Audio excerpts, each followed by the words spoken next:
பெருங்களத்தூர் பேருந்து நிலையத்தில் காதலிக்க மறுத்த பெண்ணை இளைஞர் ஒருவர் கொலை செய்த சம்பவம் பரபரப்பை ஏற்படுத்தியுள்ளது.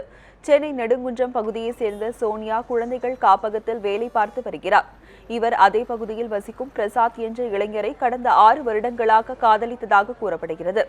இந்நிலையில் சோனியா கடந்த சில மாதங்களாக பிரசாத்துடன் பேசுவதை தவிர்த்து வந்ததாக கூறப்படுகிறது.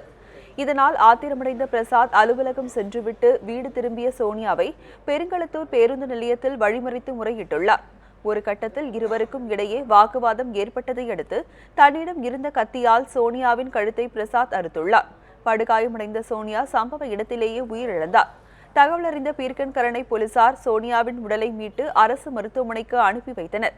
கொலை செய்த பிரசாத்தை கைது செய்த போலீசார் விசாரணை மேற்கொண்டு வருகின்றனர். ஸ்டேஷனில் கூப்பிட்டு இந்த மாதிரி சோனியான்றவங்க இறந்துட்டாங்க, அவங்க கூட லவ் பண்ணியிருந்தான் நான் பிரசாந்த்னு ஒரு பையன், அவன் கழுத்தை அறுத்துட்டான்னு சொன்னாங்க. எல்லாரும் அவங்க வீட்டிலேருந்து எல்லாம் வந்துருக்குறோம். எல்லாம் இது அங்கேருந்து ஹாஸ்பிட்டலுக்கு தூக்கிட்டு வந்தோம். ரொம்ப ரத்தம்லாம் வெளியே போயிருந்தனால இறந்துட்டாங்க. அவங்க வீட்டில் ரொம்ப எல்லாரும் அழுதுகிட்டு இருக்காங்க.